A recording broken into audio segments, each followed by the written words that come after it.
अपने जीवन में चाहे कितनी परेशानी का सामना कर रहे हो, आप आशा रख सकते हैं।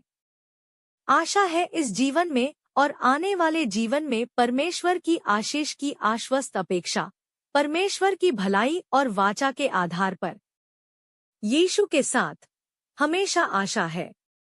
यूहन्ना 11:1-44। लाजर की मृत्यु। बैतनिय्याह का लाजर नाम का एक व्यक्ति बीमार था। यह वह नगर था जहां मरियम और उसकी बहन मार्था रहती थी। मरियम वह स्त्री थी जिसने प्रभु पर इत्र डाला था और अपने सिर के बालों से प्रभु के पैर पोंछे थे। लाजर नाम का रोगी उसी का भाई था। इन बहनों ने यीशु के पास समाचार भेजा, हे प्रभु, जिसे तू प्यार करता है वह बीमार है। यीशु ने जब यह सुना तो वह बोला, यह बीमारी जानलेवा नहीं है, बल्कि परमेश्वर की महिमा को प्रकट करने के लिए है, जिससे परमेश्वर के पुत्र को महिमा प्राप्त होगी। यीशु मार्था, उसकी बहन और लाजर को प्यार करता था। इसलिए जब उसने सुना कि लाजर बीमार हो गया है तो जहां वह ठहरा था 2 दिन और रुका। फिर यीशु ने अपने अनुयायियों से कहा, आओ हम यहूदिया लौट चलें। इस पर उसके अनुयायियों ने उससे कहा, हे रब्बी, कुछ ही दिन पहले यहूदी नेता तुझ पर पथराव करने का यत्न कर रहे थे और तू फिर वहीं जा रहा है।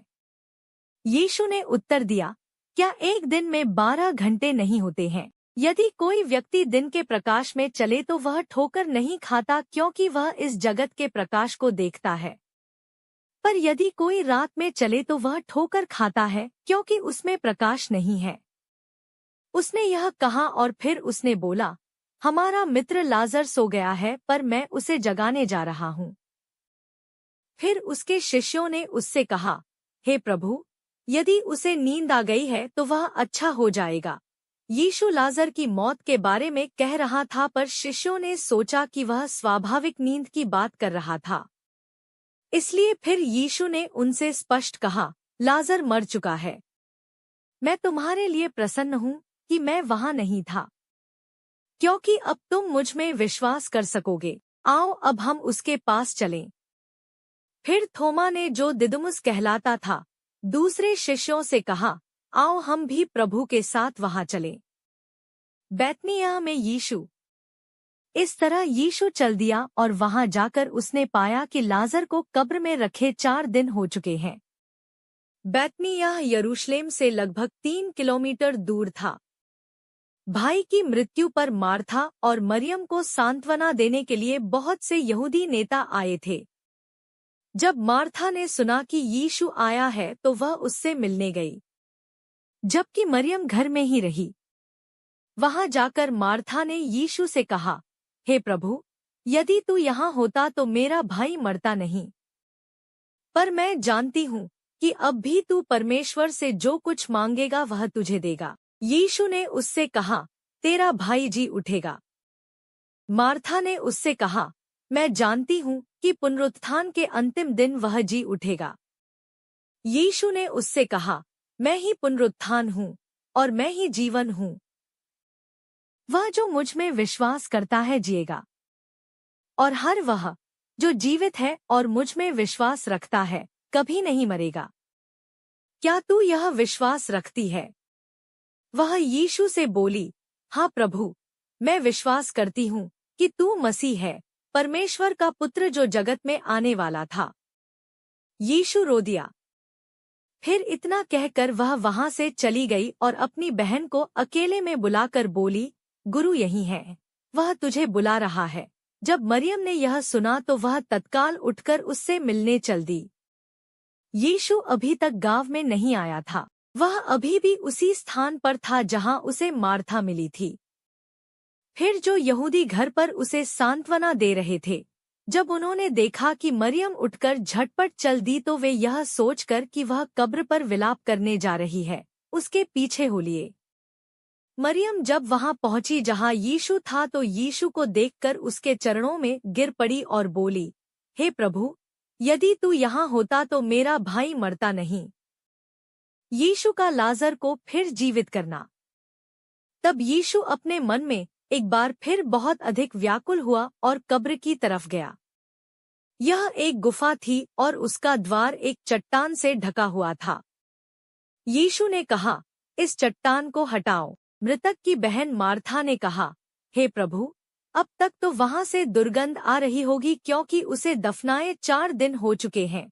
यीशु ने उससे कहा, क्या मैंने तुझसे नहीं कहा कि यदि तू विश्वास करेगी तो परमेश्वर की महिमा का दर्शन पाएगी। तब उन्होंने उस चट्टान को हटा दिया और यीशु ने अपनी आंखें ऊपर उठाते हुए कहा, परम पिता, मैं तेरा धन्यवाद करता हूँ क्योंकि तूने मेरी सुन ली है। मैं जानता हूँ कि तू सदा मेरी सुनता है, किंतु चारों ओर इकट्ठी भीड़ के लिए मैंने यह कहा है जिससे वे यह मान सके कि मुझे तूने भेजा है। यह कहने के बाद उसने ऊंचे स्वर में पुकारा, लाजर, बाहर आ। वह व्यक्ति जो मर चुका था बाहर निकल आया। उसके हाथ पैर अभी भी कफन में बंधे थे। उसका मुंह कपड़े में लिपटा हुआ था। यीशु ने लोगों से कहा, इसे खोल दो और जाने दो। यीशु के पुनरुत्थान में आशा। क्या आप मृत्यु से डरते हैं? बहुत से लोग मृत्यु से घबराते हैं, लेकिन यदि आप यीशु में अपना विश्वास रखते हैं तो आपको मृत्यु से डरने की आवश्यकता नहीं है। यीशु ने मृत्यु की ताकत को हरा दिया है। मृत्यु की अपरिहार्यता के कारण हंसी व्यसनी है। यह एक अस्थायी बचाव देती है। थोड़े समय के लिए यह मृत्यु की अपरिहार्यता को रोकती है। हर मनुष्य मृत्यु की परेशानी का सामना करेगा। आपकी आशा कहाँ पर है? आज के वचन में हम यीशु की पूरी मानवता को मृत्यु के सामने देखते हैं। लाजर उसका मित्र था। यीशु ने उससे प्रेम किया। वह उसकी मृत्यु के द्वारा गहराई से स्पर्शित और दुखी थे। बाइबल में सबसे छोटी आयत में हमने पढ़ा, यीशु रोए, फिर भी यीशु अद्वितीय रूप से मृत्यु का उत्तर है। यीशु ने मार्था से कहा, तुम्हारा भाई फिर जी उठेगा। मार्था ने उत्तर दिया, मैं जानती हूँ कि अंतिम दिन में पुनरुत्थान के समय वह जी उठेगा। यीशु ने उत्तर दिया है, तुम्हें अंत का इंतजार करने की आवश्यकता नहीं है। अभी मैं पुनरुत्थान और जीवन हूँ। जो कोई मुझ पर विश्वास करता है वह यदि मर भी जाए तब भी जिएगा, और जो कोई जीवित है और मुझ पर विश्वास करता है वह अनंतकाल तक न मरेगा। कब्र के परे जीवन है। यीशु मरा और फिर जी उठा। जो कोई यीशु में विश्वास करता है वह मृत्यु में से फिर जी उठेगा। भविष्य की एक झलक के रूप में यीशु लाजर को मृत्यु में से जिलाते हैं। लाजर की कहानी हम में से हर एक की कहानी है। यीशु आपको बुलाते हैं कि उठो और जीवन देने के लिए पूरी तरह जीवित हो जाओ, अपने परिवार, मित्र, सहकर्मियों और विश्व में आशा को लाने के लिए। यह पुनरुत्थानी सामर्थ आपके अंदर है। यदि उसी का आत्मा जिसने यीशु को मरे हुओं में से जिलाया तुम में बसा हुआ है, तो जिसने मसीह को मरे हुओं में से जिलाया वह तुम्हारी नश्वर देहों को भी अपनी आत्मा के द्वारा जो तुम में बसा हुआ है जिलाएगा। यीशु मसीह का पुनरुत्थान आपके भविष्य की आशा का आधार है।